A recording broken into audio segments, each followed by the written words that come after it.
Hi, today this is for kitchen newbies, people that aren't comfy cooking in their kitchen, people that don't have a lot of kitchen skills, newlyweds, people that just don't like to cook. But I want to show you how to make a basic vegetable soup 5 different ways with the exact same stock. So I'm going to start with my pot here.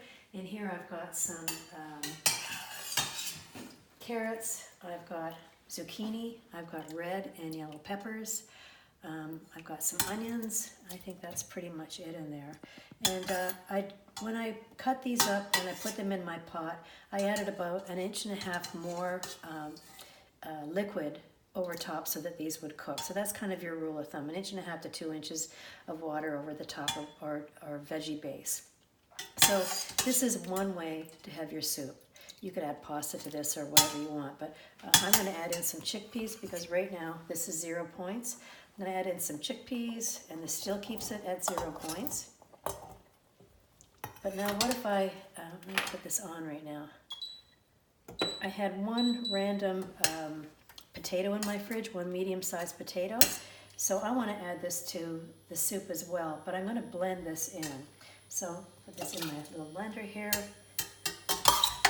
Take out some of my soup.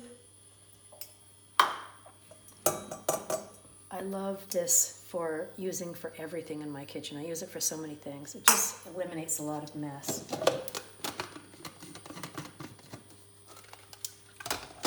So I'm just going to puree this, and what this is going to do is it's going to turn the soup into a creamy soup.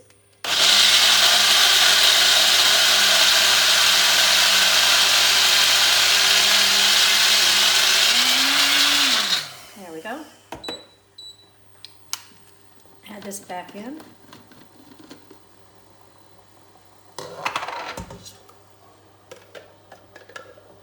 So see, I've already transformed it 3 different ways.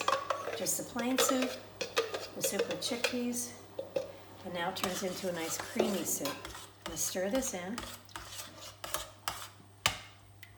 I'm just going to let this come back up to a boil. There we go. So you can see the consistency is different. I prefer it like this. I like a cream soup. Now I've got, you buy frozen spinach, it comes in these pellets. I'm going to add this in now.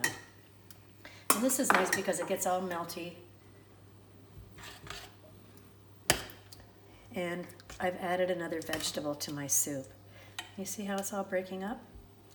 Doesn't take long for this. You could also use real spinach, fresh spinach, or kale, or Swiss chard. But this is something that I've got on hand.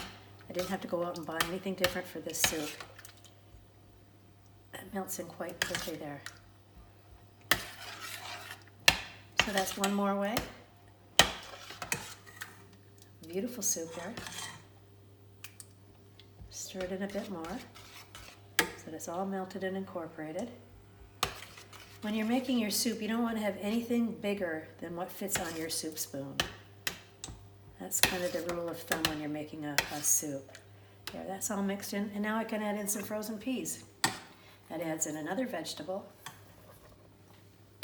And for this pot of soup, this maybe is 3 or 4 servings. I think adding in the potato brought it up to 2 points. But I think for 1 serving it would be under 1 point. But I'll calculate it and let you know when I post this down below. So that's the soup. It's a beautiful vegetable soup. I'll just put it into a small dish here so you can see. It's nice and chunky. It's nice and filling. And it's really full of lots of goodness. So I hope you make something like this. It's really, really simple. And you're filling your body with lots of good nutrients. There's no fat, there's no cholesterol, there's no animal products. It's really, really good for you. Thanks for watching. My name's Jill. Have a great day.